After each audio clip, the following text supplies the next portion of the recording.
Pues seguimos la tarde de hoy. Creo que se irá incorporando más gente que se ha quedado por ahí, pero vamos nosotros empezando. Buenas tardes de nuevo y bienvenidos a los integrantes de esta mesa de debate, a todos ustedes. Por supuesto, gracias por acompañarnos.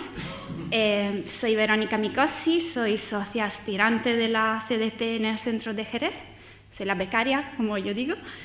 Y como yo soy la que menos tiene que hablar en esta mesa, voy a pasar directamente la palabra, voy a presentaros a quienes hoy nos acompañan en esta mesa que hemos titulado Pasión por Evangelizar. Tenemos pues a Manuel Galafate, seminarista de la diócesis de Asidonia Jerez.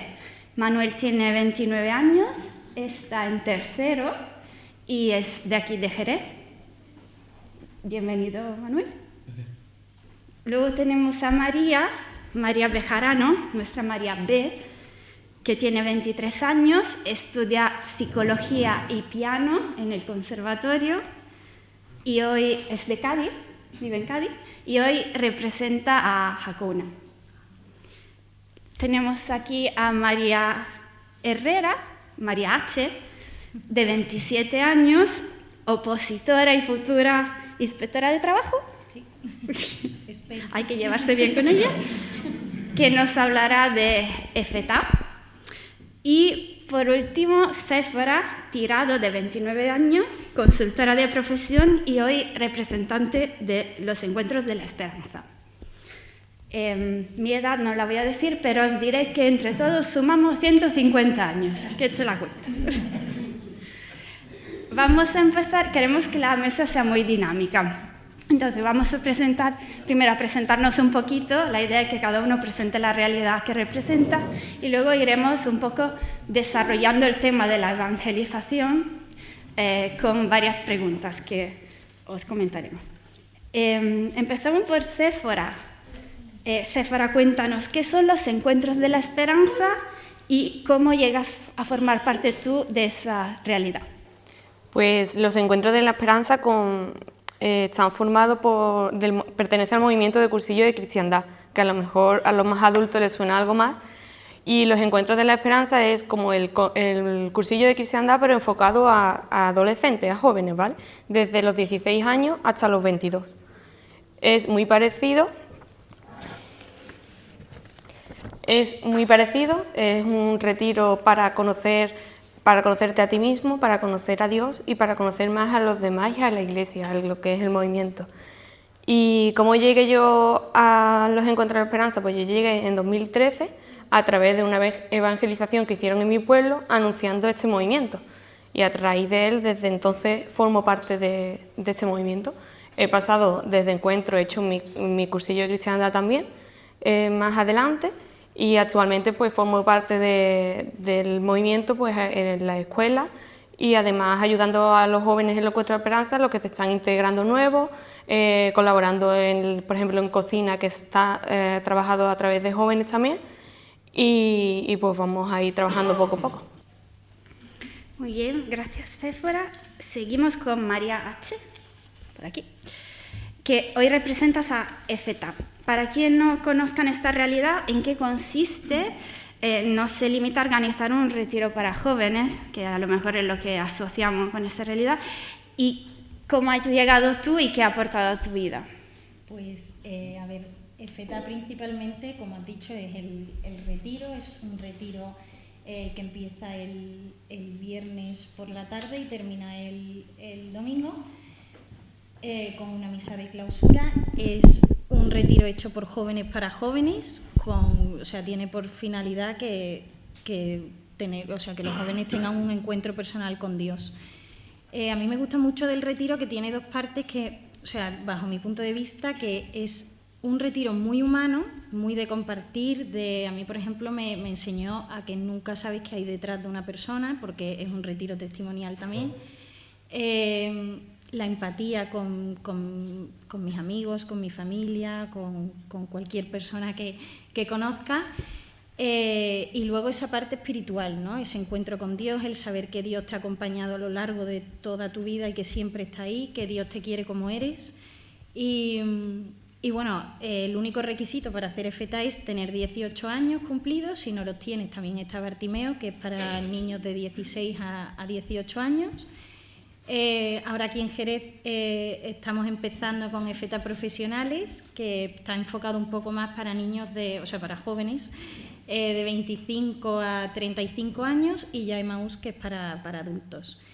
Y bueno, tenemos esa cosa que nos caracteriza, que es la confidencialidad. No se puede decir lo que pasa en el retiro, porque si no, como que pierde un poco la gracia, ¿no? O sea, siempre ponemos el ejemplo de si te hago un regalo y te digo lo que hay dentro, no te hace ilusión, ¿no? Ese factor sorpresa se pierde, y es muy importante que lo vivamos sin estar condicionados por la opinión o experiencia de otras personas. Seguimos con María B. María, Hakuna, aunque creo que todo el mundo ya conoce esta realidad por el éxito del grupo musical, cuéntanos qué es para ti, qué es Hakuna, qué es para ti, y cuál es tu experiencia y tu trayectoria allí. Pues sí, Hakuna Group Music es solo una parte de Hakuna, pero realmente Hakuna es técnicamente una asociación de fieles, pero a mí me gusta más como nos definió el Papa Francisco, como familia eucarística, porque realmente Hakuna hunde sus raíces en la adoración eucarística, y de esa adoración ahí se rige el carisma de Hakuna. Entonces, no nos define ser un grupo de música, aunque la música es muy importante para nosotros. De ese deseo de adorar a Cristo, de ese deseo de comunicarnos con Él de una forma que nos sobrepasa porque no sabemos gestionar lo que tenemos dentro, nace el grupo de música y la composición. Y quería decir una frase de San Agustín que define muy bien, yo creo, que eso que pasa en Hakuna, que es: cantar con arte a Dios consiste en eso, cantar en el júbilo. El júbilo es esa melodía con la que el corazón expresa todo lo que no puede expresar con palabras. ¿Y a quién elevar este canto sino a Dios? Es lo que tú no puedes expresar, y si no lo puedes expresar y tampoco puedes callarlo, ¿qué otra cosa puedes hacer más que jubilar, más que cantar? Entonces yo creo que esa es la parte musical de Hakuna. Pero el centro son que una vez a la semana nos juntamos para adorar al Santísimo en lo que llamamos horas santas, y es una hora que a veces empieza con una pequeña charla de unos 15 minutos y luego el resto de adoración, intercalando momentos de silencio y música. La característica es que puede ir cualquiera, cristiano, ateo, de cualquier realidad, de cualquier edad, y siempre abierto a todo el mundo. Entonces por ahí se puede evangelizar mucho. Pasamos a Manuel, que ya tiene micro. Manuel, cuéntanos, ¿puedes compartirnos la historia de tu llamada a la vida sacerdotal? Y ya te lanzo una pregunta. ¿Se evangeliza estando en el seminario o hay que esperar a ordenarse para ello? Bueno, mi testimonio de llamada, como que no puedo resumirlo en tan poco tiempo, pero yo desde pequeño siempre he estado vinculado a familias religiosas, pero no eran practicantes. Entonces yo fui como que yo mismo, con la edad que fui queriendo participar en la vida de la iglesia, ¿no? Y mi fuente, como los diferentes movimientos que vemos aquí, pues el mío es siempre hacer las cofradías, las hermandades. Allí en las hermandades fue donde yo hice mi primer curso de monaguillo para poder servir al altar, y me tiré muchos años de pequeñito siendo monaguillo en mi hermandad del Cristo, en aquel tiempo. Y bueno, pues eso fue como la punta, ¿no? Que fue todo creciendo, seguí sirviendo de acólito, hasta que yo creo que ya finalmente la llama más bien encendida fue cuando fui delegado de juventud de nuestra hermandad, del transporte, que está allí en la Merced. Fue quizás el punto, ¿no? Porque fue como evangelizar, llamar a otros jóvenes. En aquel momento la juventud un poco más decaída, no había muchos jóvenes por allí, Y bueno, con esfuerzo y paciencia, pues en 4 años reunimos un grupo de más de 30 personas, con lo cual, hasta que, bueno, también fui catequista con las hermanas aquí presentes del Beaterio unos cuantos años, hasta que entré en el seminario, y tras un discernimiento, pues, el Señor, pues, llevo ya 3er año de seminario en proceso. ¿Y se puede evangelizar desde el seminario? Sí, la verdad, no hace falta esperar a ser sacerdote, porque creo que muchas veces simplemente con el hecho de la presencia y dar testimonio vivo puede servir a mucha gente y que nos conozcan, no solamente evangelizar a jóvenes, sino que también los propios adultos nos conozcan y yo he tenido caso de mucha gente que se queda en plan los adultos como una persona, ya por mi caso no, que yo soy más mayorcito, pero por los más jovencitos, como un chaval de 18 años puede dejar su vida entera y entrar en el seminario, pues eso hace que mucha gente se vaya planteando el porqué de las cosas. Muy bien, muchas gracias. Pues ya que nos conocemos un poquito mejor, el primer tema que quiero que vayamos desarrollando lo he llamado Jóvenes y Felicidad. La Universidad de Oxford acaba de publicar el Informe Mundial de la Felicidad, donde se analizan los indicadores de felicidad de más de 140 países en el mundo. Y las conclusiones son bastante preocupantes. La generación que llamamos Z, que son los jóvenes comprendidos entre los 15 y los 24 años, según el informe son cada vez menos felices, y especialmente en países como Estados Unidos y Europa. Además, el informe pone de manifiesto que los jóvenes son menos felices que sus padres y abuelos, cuando tradicionalmente siempre ha sido un poco lo contrario. Y es como si estuviesen atravesando una crisis de mediana edad sobre los 25 años. Entonces, empezaría con María H. María H., ¿qué está pasando? ¿Percibes esa infelicidad entre tus coetáneos? A ver, infelicidad como tal, no me atrevería a decir eso, pero lo que sí veo es desilusión, veo desánimo, veo frustración, veo comparación continua con los demás, sobre todo con esto de las redes sociales. Yo la verdad es que se lo achaco bastante a las redes sociales, que si haces buen uso de ellas, pues oye, un uso saludable, son fantásticas, a mí me encantan y me río una barbaridad con TikTok, pero sí es verdad que desde tan jóvenes tienen acceso a tantísima información que yo creo que se le arrebata a los niños la infancia. Vamos, a la vista está la cantidad de niños de 10, 11, 12 años que ya están o sea, necesitan ayuda profesional para gestionar sus emociones y todo, y bueno, pues claro que está bien, pero ya hay muchísimos más niños con ese caso que antes, ¿no? Y yo creo que es por eso, porque no hacen, o sea, tienen en sus manos el tema de las redes sociales, que pierden su infancia.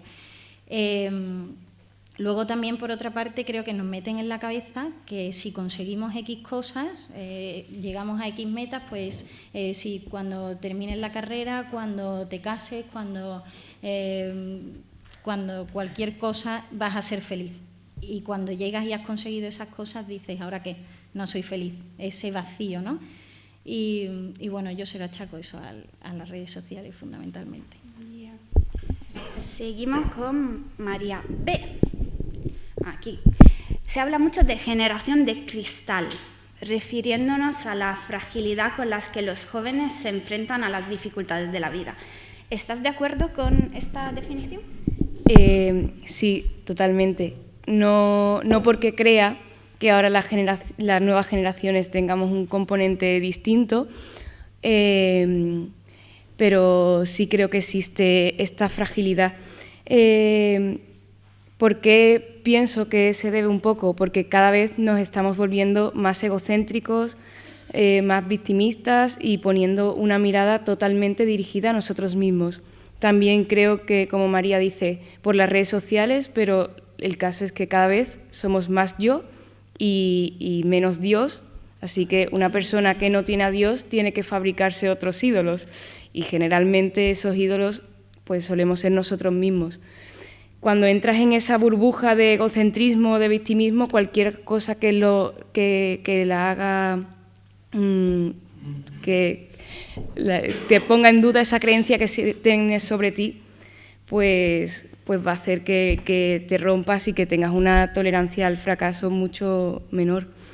También creo que ahora se generaliza una creencia de que con esto del bienestar, el autocuidado, el anteponerte a ti porque tienes que cuidar de tu salud y tal, que está muy bien, pero se justifica como socialmente esa normalización a faltar a la caridad y a anteponerte a ti y a todo el mundo, cuando realmente la felicidad, vosotros sabéis que no está en anteponerse a todos.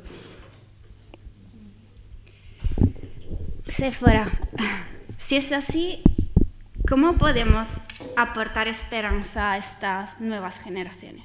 Yo creo que hoy en día a los jóvenes, por mucho que tú le digas lo que deben de hacer, no te van a hacer caso si tú estás haciendo otras cosas. Entonces, como Encuentro de Esperanza nos servimos de los propios testimonios de los jóvenes, pues esos propios testimonios, los jóvenes que van a recibirlos, se ven reflejados en otros jóvenes que a lo mejor están pasando o han pasado las mismas circunstancias que ellos.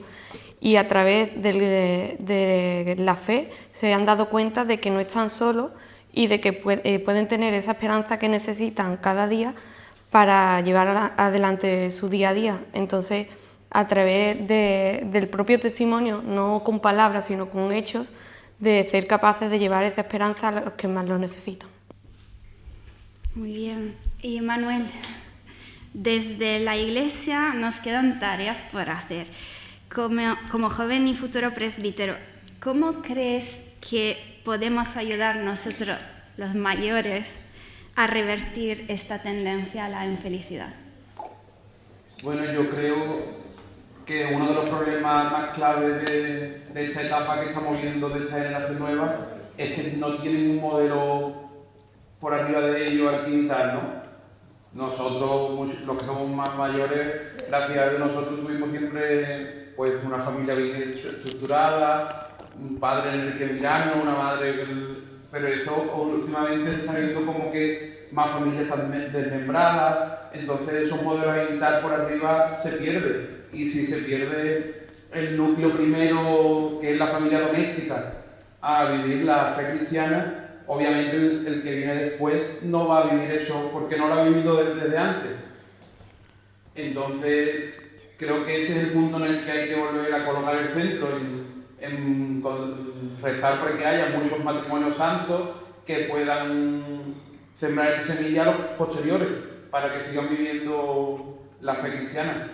Porque yo creo que es uno de los puntos principales que estamos viviendo de la secularización de hoy en día, que las nuevas generaciones no están recibiendo nada de educación cristiana. El tema que comentabas de los modelos a imitar, creo que es muy necesario, muy importante recordarlo, ¿no? El siguiente tema y punto que quería tratar lo he llamado evangelizar sin morir en el intento. O quizás sí, va.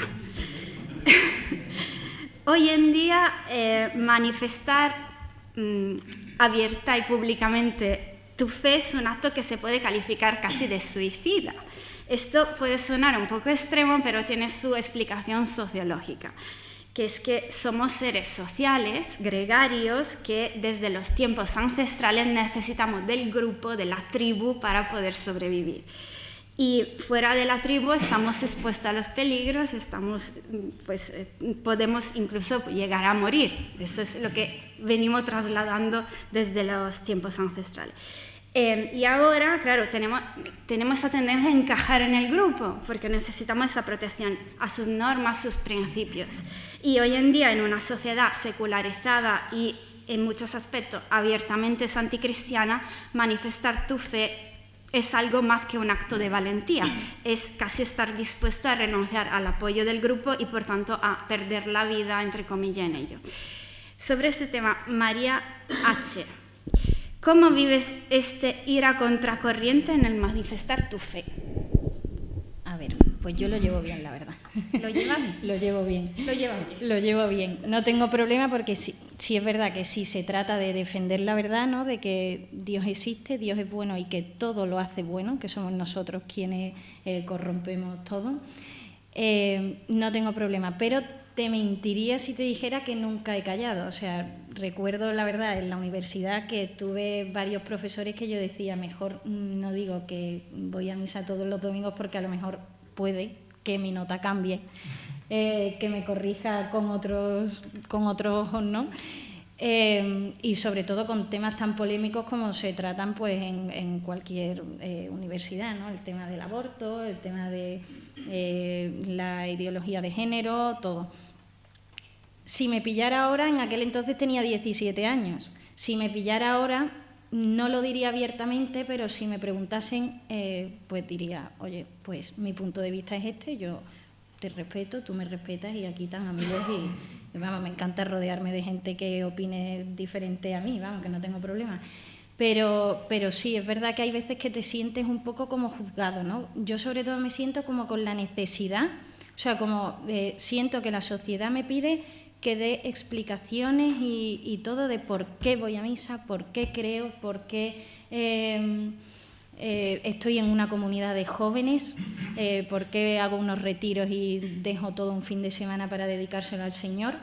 Y bueno, creo que tampoco tenemos que estar justificándonos continuamente, ¿no? Yo no les pido explicaciones a ellos, yo creo que ellos a mí tampoco deberían de hacerlo. Muy bien, totalmente de acuerdo. Séfora, en tu caso, ¿qué consejos darías a quienes tienen miedo a dar ese paso? Pues yo la verdad, viniendo de un pueblo muy pequeño en la que cuando iba a misa era de los pocos jóvenes que iban a misa, yo nunca he tenido ese problema. Ya ves que a lo mejor en una ciudad nadie es conocido, conoce al vecino, pero en un pueblo que nos conocemos todos, yo era la niña que iba a misa y tú sabes, la beata es la que va a ir para monja, ¿sabes? Al día de hoy no acabo de monja, estoy casada, pero bueno, estoy en el camino de la fe y de la santidad. Pero yo le diría que no, básicamente que no tengan miedo, ¿no? Porque igual que no tenemos miedo a mentir, porque muchas veces no tenemos miedo a mentir de las redes, nos dejamos influenciar por los demás, porque vamos a tener miedo a decir la verdad, a decir quiénes somos, pero también de ser capaces de vivir con los pies en la tierra, ¿no? De rodearnos de diferentes realidades, tanto de creyentes como no creyentes, y si hay que caer en un debate y si yo soy creyente y lo soy, llevarlo hasta el final también, sin llevar a una discusión tampoco, pero luchar por lo que somos y por lo que realmente creemos. Y también pues una manera de no caer, de no tener miedo, como nosotros muchos decimos en el movimiento, es rodearnos de una comunidad, ¿no? Que es muy importante. Es verdad que tenemos que tener los pies en la tierra, estar relacionados con todos, pero también necesitamos nutrirnos de nosotros mismos, ¿no? de los propios cristianos, ¿no? Entonces para ello pues formar parte de una comunidad es muy importante. Muy bien. Cuando preparaba las preguntas me acordé de un episodio personal parecido a lo que comentabas cuando estaba en la universidad en Milán y pertenecía al movimiento de Comunión y Liberación que dábamos por la mañana para rezar laudes, pero las rezábamos en las escaleras de la facultad. Entonces, claro, yo me pasé los años de la facultad, los 4 años, atemorizada ante la idea de que pudiera pasar algún compañero y me viera rezando en plan secta con 6-7 personas en la escalera de la facultad. Manuel, en responder la llamada del Señor a la vida sacerdotal, ¿has tenido en algún momento ese miedo a ser diferente o a ser considerado rarillo? Pues mira, la verdad es que yo nunca le he tenido miedo a que me consideren raro ni nada, porque desde un primer momento tenía claro que la llamada venía del Señor y que el resto no me importaba lo que pensara el resto, ¿no? Recordando también etapas de hecho de la universidad, me acuerdo perfectamente que cuando nos estábamos preparando para la prueba de eso, la profesora de lengua nos decía siempre, con los comentarios de eso tened cuidado, las opiniones, si habla de aborto y en contra de lo que digo, y me acuerdo perfectamente que respondía la profesora, ¿y se supone que esta es la sociedad libre en la que vivimos? ¿Es la que no se puede expresar uno libremente?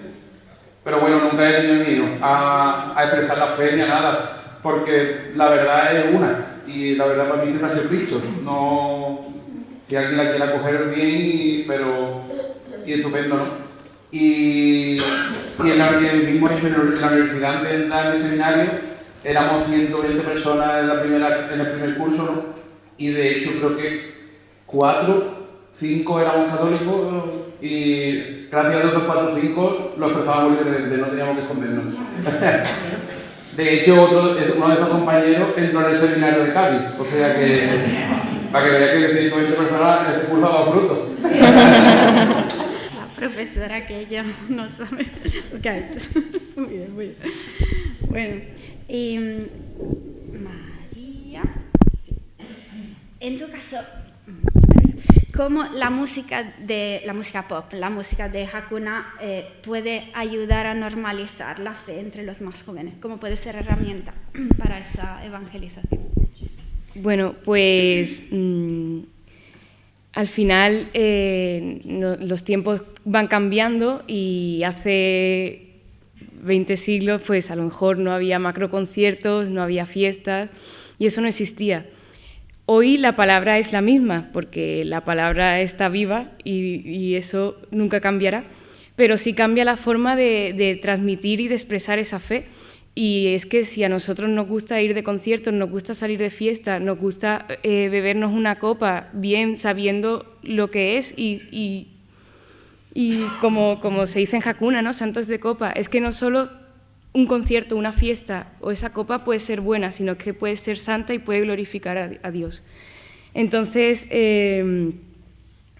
es verdad que es que los jóvenes ahora nos gusta la música pop, y el canto gregoriano, a mí que soy pianista, me encanta, es verdad, pero la realidad es que nos gusta también expresarnos con lo que vivimos en nuestro día a día, y no es vender a Dios al mundo, sino es que vivimos en Cristo y queremos llevarlo a todo nuestro ámbito, y queremos expresarlo, y no queremos callarnos y solo cantar los domingos en la misa de niños. Es que queremos llenar conciertos para que Dios disfrute, porque esa música la hacemos para Él. Y así también yo he estado en conciertos, tanto abajo como arriba, tocando el piano. Y no sé decir en cuáles de los dos sitios se reza más. Son experiencias distintas, pero preciosas. Dios al final se vale de mí para tocar el piano y llevar la fe a mucha gente, cuando yo nunca he sido la mejor en la música, pero Dios lo quiere así, y eso es precioso. Muy bonito lo que me contaba de queremos que Dios también lo pase bien, me impacta mucho, la verdad. Vale. Pues como queremos dar también espacio para las preguntas, solo quería terminar con pues, una ronda rápida, la vamos a hacer rápida, ¿vale? Para terminar con signos de esperanza. José Carlos González Hurtado, que tuvimos la suerte de tener aquí en este auditorio hace un mes para presentar su libro Nuevas evidencias científicas de la existencia de Dios, nos dio muchas razones para la esperanza, y hay una en concreto que a mí me impactó muchísimo, que según nos contaba, el grupo de población más ateo o menos teísta es el de los millennials, en el que me incluyo, es decir, personas que tienen entre 27 y 42. Eso significa que los que vienen, los más pequeños, la generación Z de esta gente, que tienen entre 18 y 27, son más creyentes que sus hermanos mayores. Hay como la fe que revive.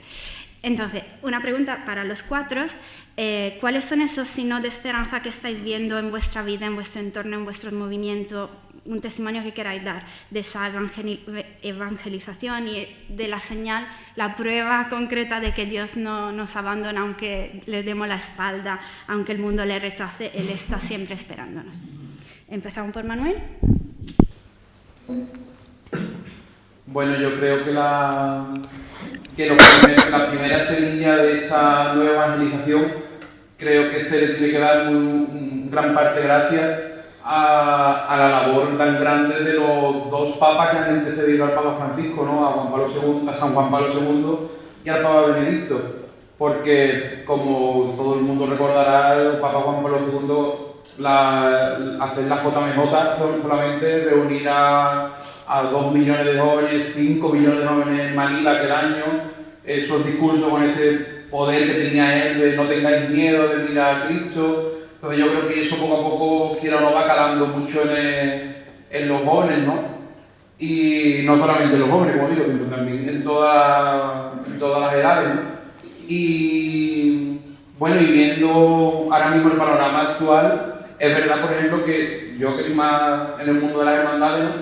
Esa generación millennial que se llama, de los que tienen ahora entre los 30, 40, esa generación es una generación absolutamente perdida en el mundo de las hermandades. O sea, hay poquísima gente de esa generación que participe de la vida diaria de la hermandad, incluso en la estación de penitencia, como que se han desaparecido, ¿no?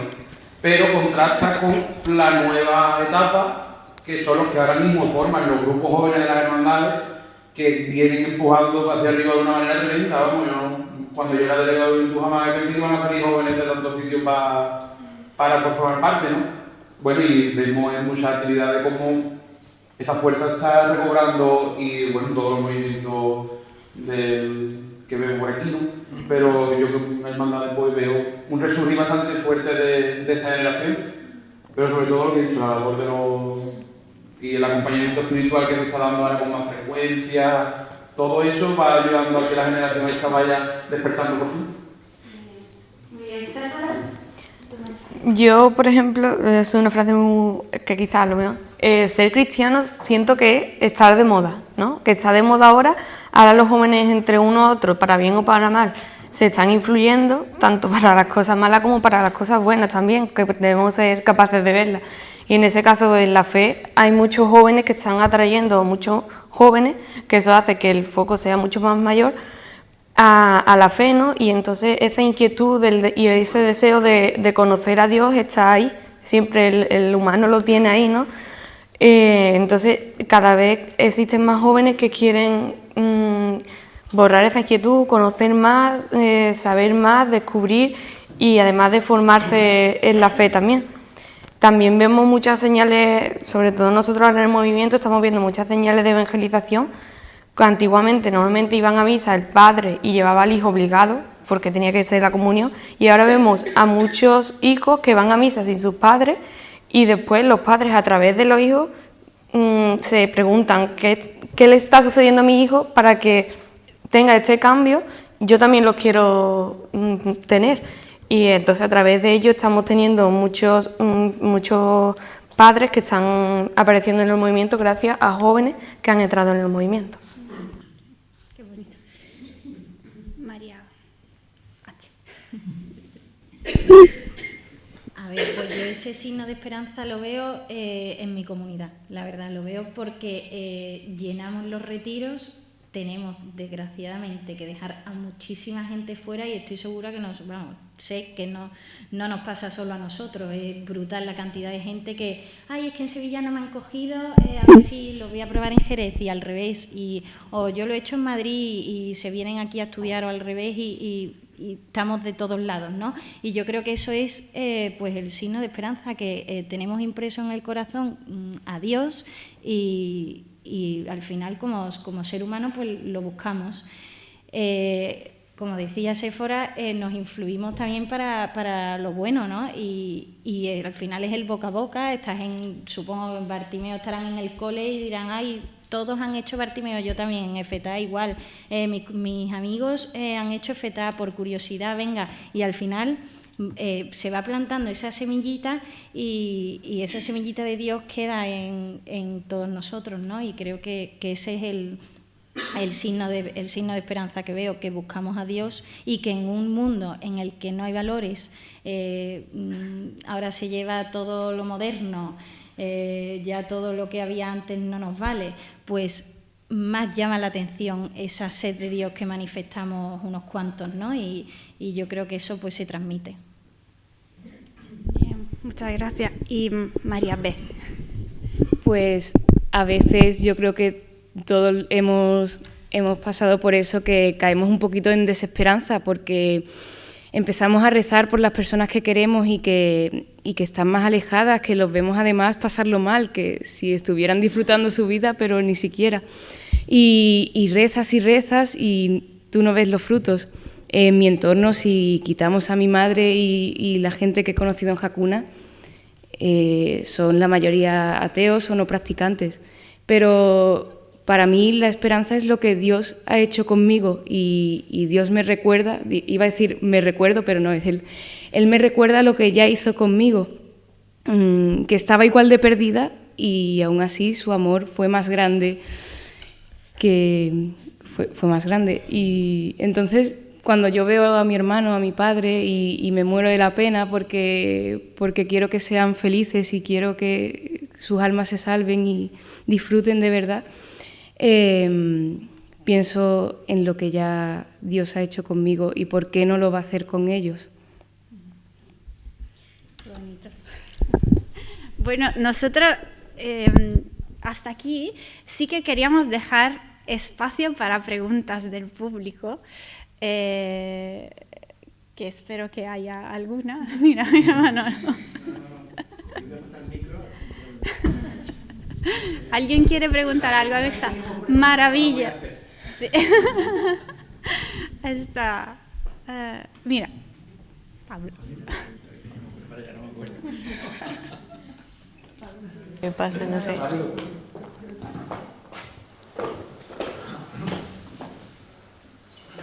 A mí me gustaría que hablarais brevemente cada uno desde vuestra realidad, movimiento, también el seminario. Yo creo que es importantísimo la perseverancia diaria en la fe, ¿no? El compromiso personal de la vida espiritual y vivir en gracia. Está muy bien vivir la fe de retiro en retiro, de encuentro en encuentro y de hora santa en hora santa y llenarme de cosas maravillosas, pero al final hay muchísimos jóvenes que tienen, yo creo que no les está funcionando.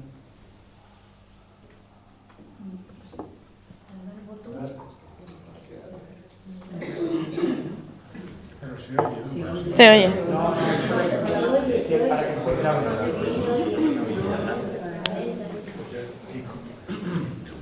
Que creo que, como decía Séfora, que está muy de moda, en los jóvenes por lo menos, también ser cristiano, igual que no serlo, pero que nos limitamos muchísimas veces a las experiencias estupendas.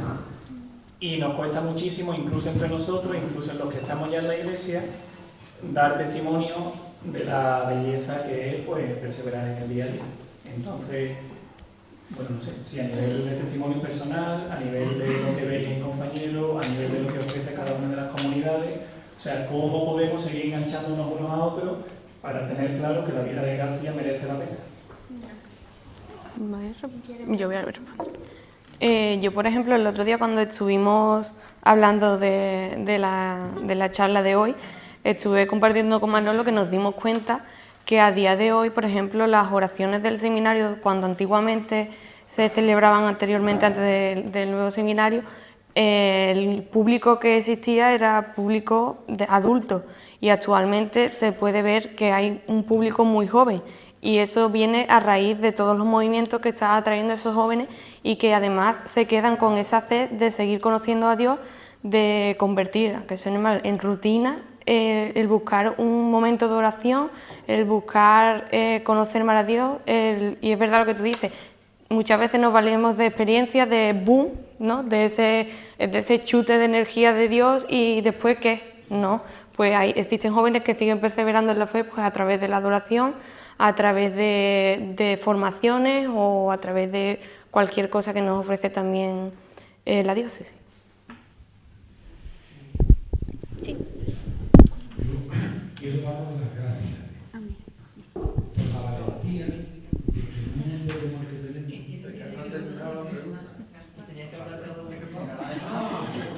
Bueno, los que quieran. Cortito, así. A ver, a mí se me había olvidado decir, nosotros tenemos todos los jueves reuniones, primero misa, luego tenemos nuestro ratito de adoración, después una charla, un testimonio, formación, una dinámica y después un ratito de compartir y hacer comunidad. Al final es verdad que semanalmente el tener esa reunión nos hace que ese impacto que ha tenido el retiro siga, que esa llama siga encendida. ¿Se apaga? Por supuesto. Si tú no te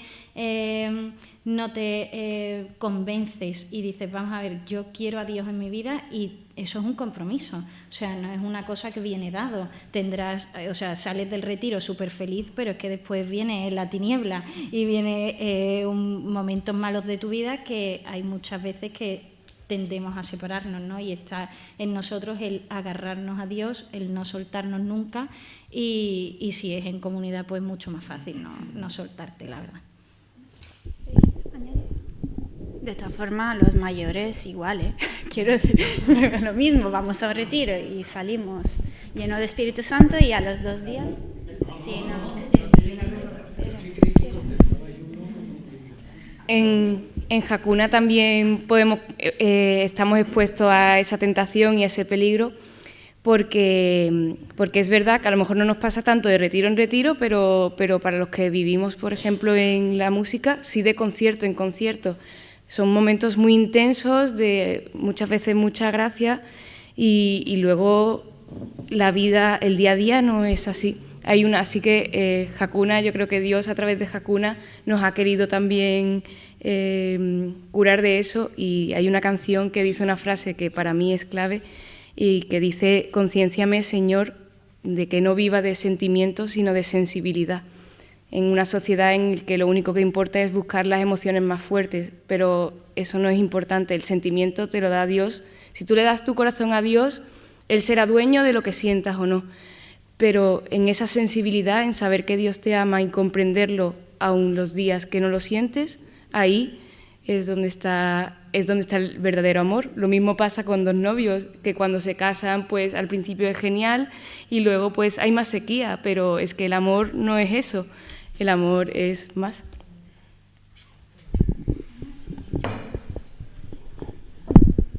Bueno, sí, más o menos en la misma línea que ella. Yo también soy de los que piensa, que siempre lo he pensado, no solamente por el hecho de estar en el seminario, de que él tiene que ser cada día como un encuentro con el Señor, ¿no? Una conversión diaria. No me puedo quedar solamente en me voy al Santísimo y ya se me recarga la batería y ya no vuelvo a acordarme del Señor hasta que vuelva a agotarse la pila. Eso no puede ser. Tiene que ser una conversión diaria. Y como decía, creo que era San Manuel González, ¿no? Que al menos de las 24 horas que tiene el día, seguramente todos podemos dedicarle un cuarto de hora al Señor al día. Y ese cuarto de hora seguramente el Señor se va a derramar la gracia como nunca. Y si somos perseverantes, pues fíjate las maravillas que hace. Gaspar, te toca. Lo siento. Yo quería, insisto, daros las gracias, porque soy valiente. En una situación actual, social, que va en contra, como vosotros habéis comentado, de lo que es creer en Dios, en que sea Dios lo importante y el referente de nuestra vida, que desde los jóvenes y en la universidad y ya fuera de ella, deis la cara como batalla. Así que mi profunda gratitud, porque nos dais una enorme esperanza a los que estamos, no sé cómo se llama, los que estamos por encima de los 800 años.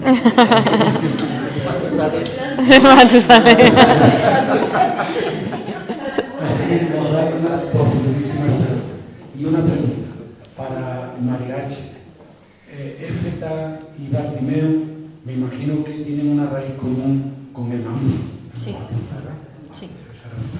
Gracias. ¿Alguna otra pregunta? Mira, por ahí.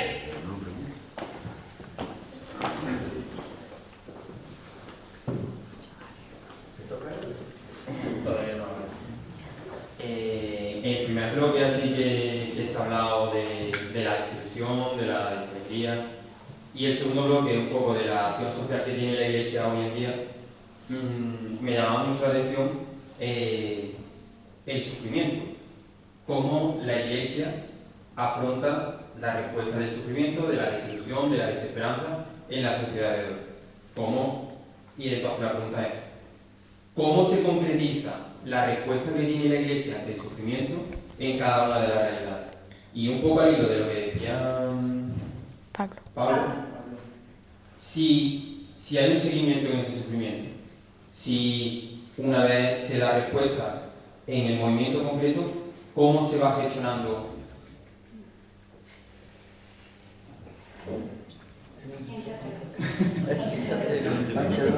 A mí igual, pero no me empezar otra vez. poco complicado. Yo voy porque un poco al hilo de lo que está diciendo, de que la Iglesia no se quede solo en el retiro, en el sentimiento, sino que vaya a la raíz del problema. ¿Cómo se gestiona la raíz de esta desilusión? Concretamente, desde la Iglesia, desde el movimiento. Yo creo que, o sea, no sé si lo estoy enfocando según tu pregunta, pero yo creo que al final cuando Dios te toca el corazón, el decirle un sí, ese sufrimiento, pues al final es abrazar tu cruz. Cada uno tenemos nuestras cruces y pues mi sufrimiento a lo mejor al lado de Verónica es una tontería, pero es mi sufrimiento, ¿no? Y la Iglesia, por supuesto que te acompaña ahí. Al final, bueno, muchas veces dicen, es que los católicos van más a la Iglesia cuando tienen problemas, ¿no? Yo creo que a mí me encanta festejar con Dios, lo hago en mi día a día, pero también sufro con Él porque Él está siempre con nosotros, ¿no? Y bueno, como la Iglesia está ahí, pues hay millones de recursos, está la dirección espiritual, la comunidad. Yo era mucho de vivir la fe, o sea, yo cuando salí de FETA dije, yo soy una persona muy estricta y dije, ahora yo me comprometo con Dios y yo voy a vivir mi fe a solas con Dios. A los 2 años volví a FETA y dije, qué equivocada estaba. O sea, es la fuerza de la comunidad, la suerte de tener a sacerdotes todo el día. O sea, tenemos estas personas que nos hacen la vida mucho más fácil, ¿no? Nos ayudan un montón y cuando no vemos a Dios en nuestra vida, ellos nos hacen ver a Dios, ¿no? Y pues eso, no sé si te he respondido o no, pero sí, el sufrimiento por la Iglesia está también con nosotros, ¿no? Y las comunidades también, todas. Yo, si me permite apuntarte una cosa, lo siento, me desvío profesionalmente. El sufrimiento, la percepción del sufrimiento, saberte acompañado por Dios y compartir en comunidad, porque solos no podemos. Eso precisamente es lo que hace que el sufrimiento se minimice. Lo que no puedes vivir es nada, mucho menos el sufrimiento solo. Y yo estoy de acuerdo, pero mi pregunta es cómo se concretiza vivir ese sufrimiento en comunidad, en el movimiento cardenal, en el movimiento tal. Eso te lo tienen que responder ellos. Claro, es que en parte, yo te respondería muy concretamente, pero claro, es que la cosa que decía creo que María, que al final si yo te doy el regalo y te digo lo que es, tú no vas a tener ilusión por abrirlo. Entonces, dentro de los retiros hay partes en las que hablamos de cómo llevar tu fe en el después. Es decir, mucho hablamos del cuarto día, porque normalmente los retiros son 3 días, ¿no? Entonces, habla del cuarto día, cómo gestionar eso que has recibido para tu cuarto día, ¿no? Cómo gestionarlo, y a través de ese cuarto día es como te explican o te decimos, ¿no? De qué te puedes valer, qué te da la Iglesia, qué te da una comunidad, qué te da un sacerdote para poder llevar a cabo lo que has recibido. Sí, por ejemplo, las escuelas, la comunidad, te abrimos un foco, ¿no? Porque al fin y al cabo, por ejemplo, en nuestro movimiento son jóvenes que ya vienen de diferentes realidades, con lo cual ahí tú puedes ver reflejado que en la Iglesia son muchas realidades y te puedes enfocar por muchos lados. Por el movimiento de neocatecumenal, por los scouts, por ejemplo, pues no sé, muchas realidades que te puedes ver reflejado, puedes coger por un camino u otro donde te puedes sentir acompañado. Y además, cada joven, por ejemplo en nuestro caso, va direccionado por uno de los jóvenes que forma parte del equipo, que tienen un continuo seguimiento para saber su fruto. Digamos, nosotros solemos decir, el fruto del encuentro no se ve hasta los 6 meses, porque el boom es muy guay los primeros días, pero hasta los 6 meses digamos que no se ve ese fruto.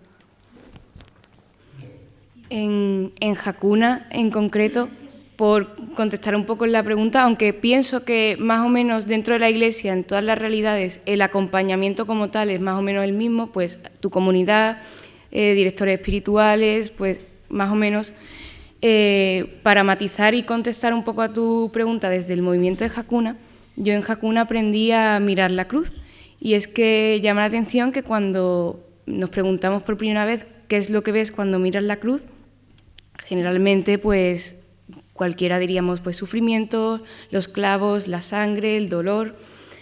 Pero claro, nosotros que somos cristianos tenemos la suerte y el regalo de saber que esa cruz no es un sufrimiento que acaba ahí, sino que es un acto de amor que han hecho por ti. Entonces, cuando tú dejas de ver el sufrimiento como un mal absoluto, es decir, como es que el sufrimiento es esto y ya está, sino como un camino también de santificación y como algo que puedes dar a tu amado, ¿no? Porque al final el cristianismo es una relación con Jesús, y si tú sabes que ese sufrimiento se lo puedes dar a tu amado y que es que no solo le vas a dar gloria a él, es que es para también tu camino al cielo. O sea que cuando lo ves con esos ojos y no ves el sufrimiento acabado en una muerte, sino en una resurrección, tu visión del sufrimiento empieza a cambiar. Y no es que te guste sufrir, porque el sufrimiento tiene que doler, pero el amor lo supera.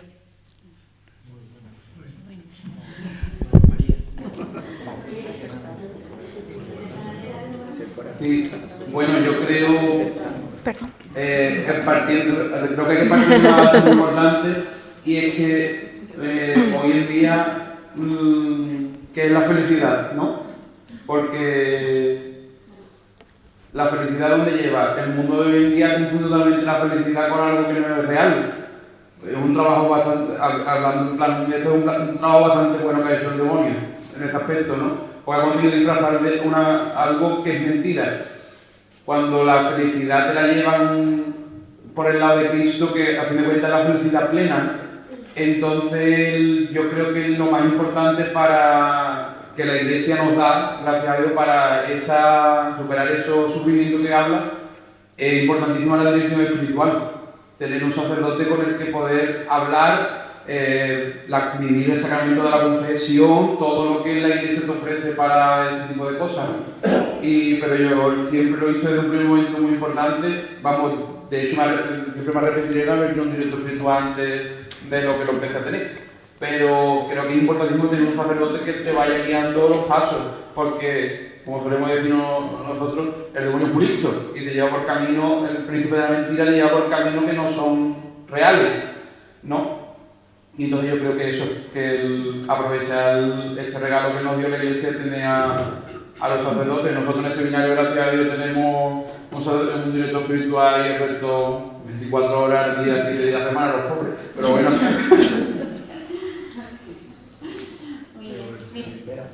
Pablo. Sí. Yo voy a abrir un melón. Dice Cristo en el Evangelio que quien no va contra nosotros está con nosotros, ¿no? Aunque no sea de la forma que a mí me gusta, etcétera, etcétera, etcétera. Y creo que todos caemos, adultos también, ¿no? Que parece que la Iglesia es mi movimiento. Y entonces si yo he hecho feta, como tú no hagas feta no te salvas. Pero es que si estoy en el camino, como no hagas las catequesis no te salva, y si eres de la renovación, como no hagas el seminario de vida no te salva, etcétera, etcétera, etcétera, etcétera. Y entonces invitarlos a decir una palabra y también que cada uno de nosotros reflexionemos y, oye, que nos abramos a que la Iglesia es mucho más grande. La Iglesia es lo que nos reúne a todos y cada uno de nosotros. Y en ese sentido, la comunión y la oración de Cristo, ¿no? Que todos seamos uno, que también ha mencionado don José en una de estas previas, es mucho más fuerte que el carisma del momento, ¿no? Lo que a mí el Señor me regala para vivir la fe. Que una evangelización, pienso, tiene mucho más poder si se pone a Jesucristo en el centro, da igual de la manera en que se presenta a Jesucristo, ¿no? Pues sí quería hablar un poco de eso, ¿no? Que creo que muchas veces todos caemos en... Pero vente a unir.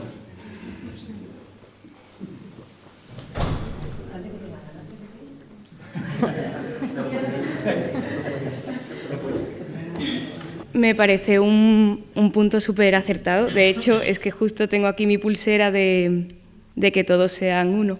Y me parece un punto súper acertado y que también puede ser una tentación. Y es poner tu movimiento por encima de Dios. ¿Cómo te das cuenta de esto? Pues cuando justo ves una persona que aún teniendo a Dios y te duele un poco que no vaya a tus horas santas, ¿no? Oye, pues a lo mejor tienes que hacer examen de conciencia y tu movimiento se ha convertido en un ídolo y está por encima de tu Dios. Entonces, pues yo creo que simplemente ser conscientes de esa tentación, conocer que el demonio también actúa ahí y pedir cada día la unión en la Iglesia, que es una de las cosas más bonitas que podemos pedir.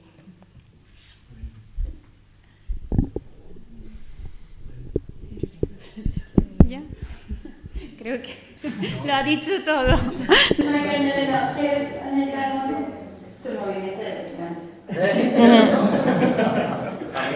El movimiento del Cristo. Bueno, nosotros lo que pasa es que desde el seminario nosotros no, como que no caemos en ese tipo de cosas de movimiento, nosotros no decimos, yo soy seminarista, soy mejor que no puede ser, ¿no? Porque nosotros estamos llamados al día de mañana a que todos seamos un solo cuerpo, ya lo dice la propia escritura, ¿no? Y siempre intentamos que todo el mundo busque solamente a Cristo. El movimiento es una ayuda, como a mí me ha ayudado las hermanas en su momento, como a otras personas ayudar al camino, en fin, que hay muchas cosas. El movimiento es una ayuda donde tú aprendes a vivir en la comunidad y me parece estupendo, pero sí creo que hay que tener mucho cuidado cuando se plantean ese tipo de divisiones, ¿no? Al fin de cuentas el demonio eso es lo que busca, que hayamos 1000 trozos divididos por todas partes, porque es mucho más fácil vencernos, ¿no? Cuando estamos divididos, cuando estamos todos juntos. Y bueno, nosotros, por ejemplo, poniendo una anécdota, ¿no? Cuando estuvimos esta pasada cuaresma, hicimos una misión de evangelización en el bosque, en el pueblo del bosque, y allí venía gente de mucha amplitud de movimiento, del camino, de la obra, porque hay gente de Z, de Arsenal, creo que también vino alguno, y allí no hubo ningún tipo de... Al contrario, porque cuando nos reunimos todos con un propio objetivo, que de la que destacar la valentía de ese momento, ¿no? Porque que casi 60 jóvenes vinieran a tierra desconocida y se lanzaran puerta por puerta anunciando lo que hablábamos de hacer, el primer anuncio, pues creo que es de valiente, pero salió todo muy bien, gracias a Dios, pero porque íbamos todos unidos en comunión con un mismo fin. Entonces yo creo que hay que seguir por ese camino, no jugando divisiones, sino va a ser mucho más fácil que el demonio nos tumbe en algún momento. Muy bien, clarísimo. Perfecto. ¿Nadie más tiene una pregunta? Muchas gracias, igual que esto va para todos, los valientes, pero además que bueno que jóvenes, pero que sí también está ya todo introducido en un mundo muy de adultos. Entonces, yo hago una pregunta como jóvenes adultos que sois, que si percibís vosotros que con ese entusiasmo que tenéis, que habéis descubierto a Cristo en vuestra vida, descubrís que a lo mejor, como decía María antes, la pena que le da cuando hay personas que las quieren, que no se acercan a Dios, ¿percibís que hay una idea todavía muy deteriorada de lo que es el cristianismo? Es decir, que va muy en contra de lo que también habéis dicho, que es el mundo hedonista, comparativo, de las redes sociales, de la felicidad instantánea. ¿Percibís todavía que eso es un punto fuerte? Que se tiene una idea muy preconcebida de que el cristianismo es como el aguafiesta, el que me complica la vida, el que no me permite, etcétera, etcétera.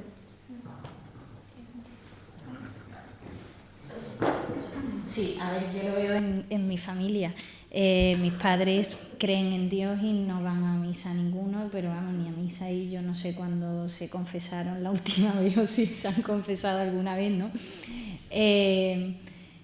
Yo veo que sobre todo en las generaciones de mis padres veo que como era algo que tenían impuesto, ¿no? Y como que les ha dado, o sea,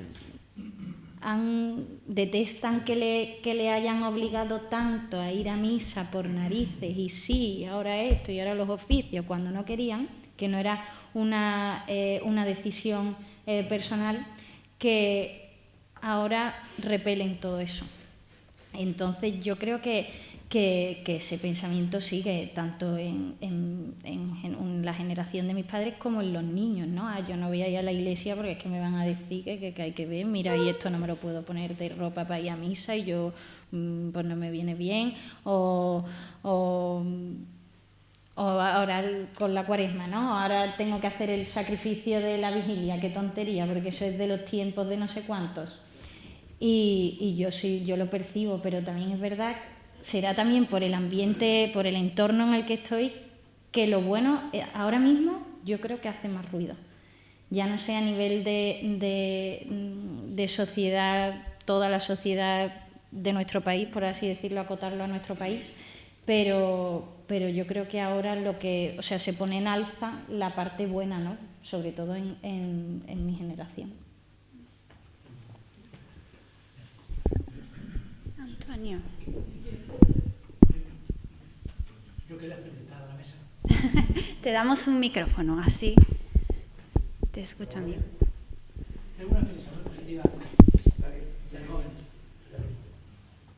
Y yo quiero felicitaros por la valentía que tenéis.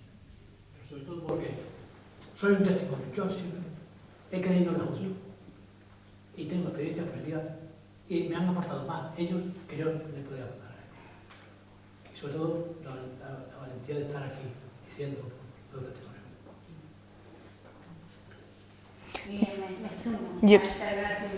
Yo solo decir que quizás nos estáis dando las gracias por dar el testimonio aquí, pero digamos que aquí es el sitio fácil, porque hemos venido, estamos en el obispado y por lo general el que ha venido a escuchar sabiendo lo que iba a escuchar. Entonces digamos que es el sitio fácil, nos hemos puesto un poco fácil, pero aún así, sí, aún así la calle está ahí y tenemos que salir a ella también para evangelizar. ¿Y en las redes sociales cómo lo lleváis?